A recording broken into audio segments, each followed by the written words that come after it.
Hello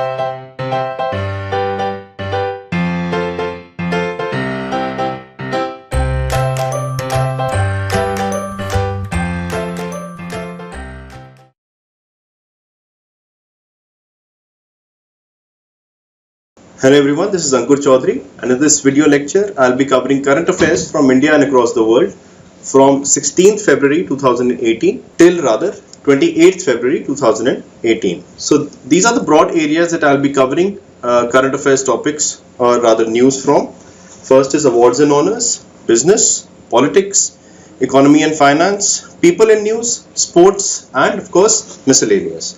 Let's begin with awards and honors. Firstly, 3 billboards outside Ebbing, Missouri. This is the name of the movie.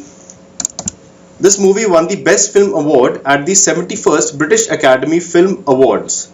The main awards were as under. The same movie won the Best Film as well as the Outstanding British Film Award. The Best Actor, rather the Leading Actor Award, went to Gary Oldman, and the Leading Actress Award went to Frances McDormand for the same movie. The British Academy Film Awards are also known as BAFTA Awards.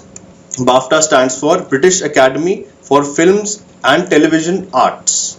Right? So these awards are also considered as a precursor to the Academy Awards or the Oscars, because mostly the winners of the BAFTA Awards generally win the Oscar Awards in the same category as well. Next, Mr. Sanjiv Bajaj, Managing Director of Bajaj Finserv, was named the EY Entrepreneur of the Year 2017 for solutions in lending, life and general insurance and wealth advisory.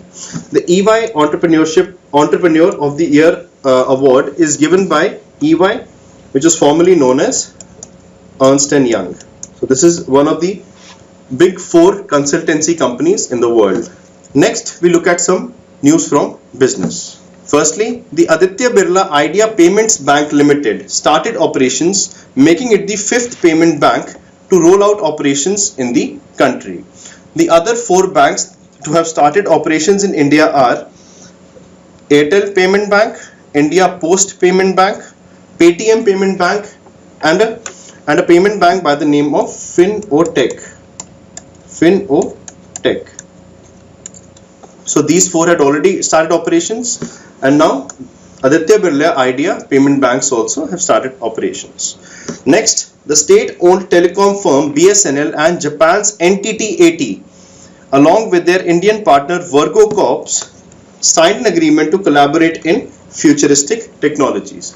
So you will see a number of news items in the coming future for better technological cooperation between India and Japan, because it has been the vision rather of both the prime ministers of the country. Next, digital payments entity PhonePe partnered with IOCL. IOCL of course stands for Indian Oil Corporation Limited, for adoption of its indigenously designed port of sale device at IOCL retail outlets. So the point of sale device is nothing but a device in which you swipe your cards in the marketplace. Next, ONGC, that is Oil and Natural Gas Corporation of India, announced to launch Asia's first large-scale CO2 injected project in its Gandhar oil fields in Gujarat.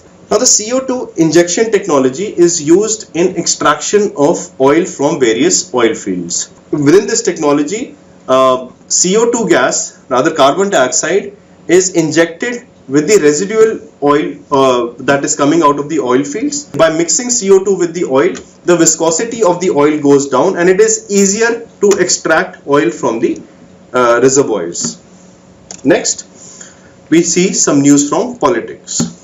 Firstly, the 21st edition of National Conference on E-Governance was held in Hyderabad, that is the capital of the newly formed state, that is Telangana, with the theme Technology for Accelerating Development. So again, you will come across this term a number of times in the newspaper. E-governance is nothing but delivery of government services through an online platform. For example, if you apply for various government examinations, or if you apply for, let us say, passports, if that is being provided through a website or a software, that will come under the scope of e-governance. Next, the Kerala government made vaccination compulsory for school admissions. School admissions to class 1 from the 2018-19 academic year. With this, Kerala government becomes the first government to do so.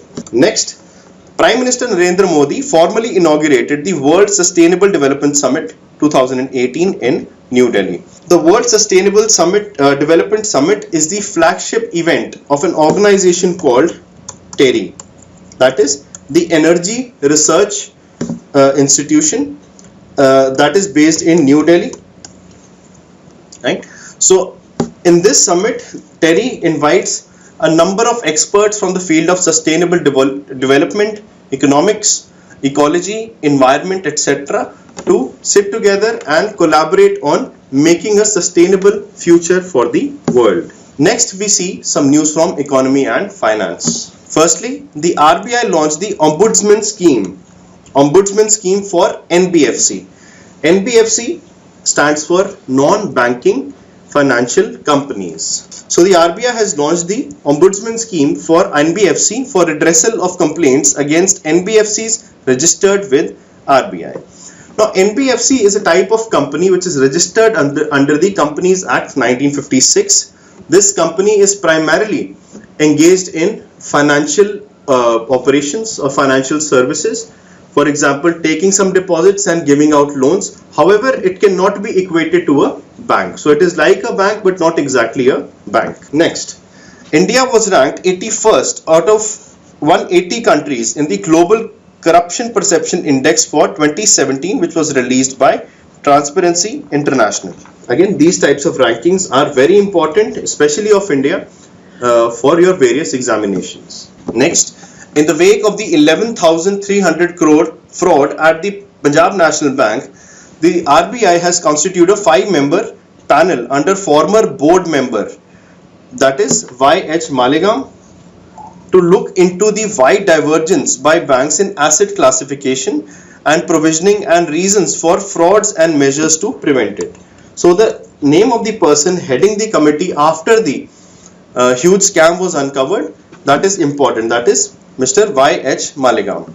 Next, we see some important people making the news. Firstly, Flying Officer Avani Chaturvedi from Madhya Pradesh created history by becoming the first Indian woman to fly a fighter aircraft solo.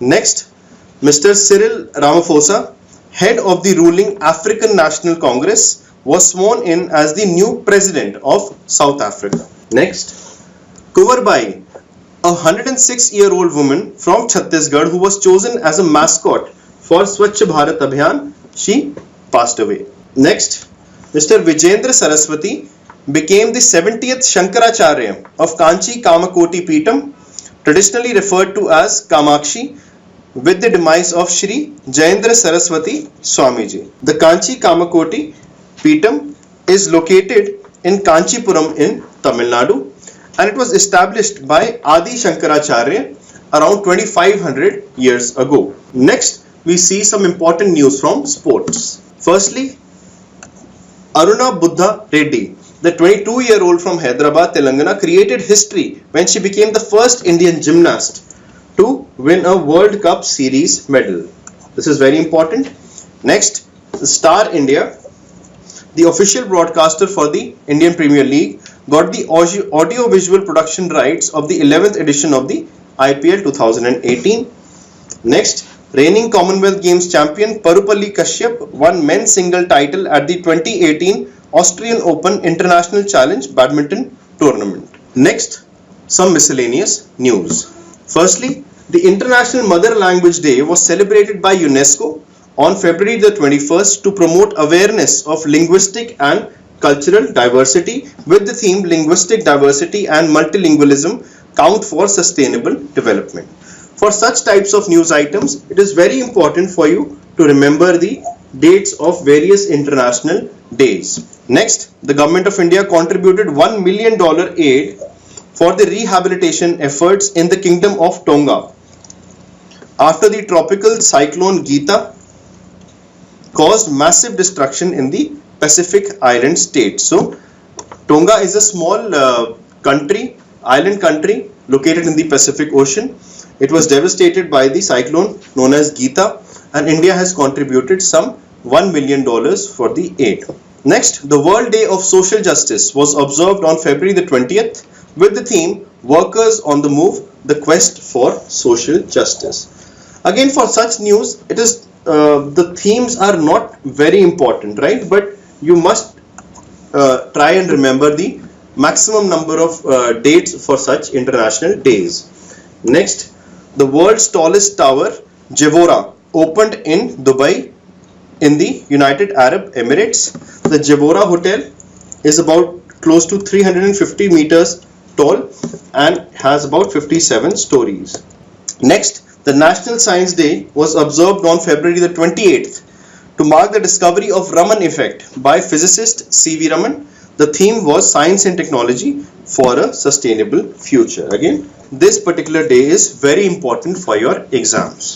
Next, the CCEA, that is the Cabinet Committee on Economic Affairs, gave its approval to the construction of Silkyara Bend Barkot Tunnel in Uttarakhand as part of the Char Dham Mahamarg Pariyojana.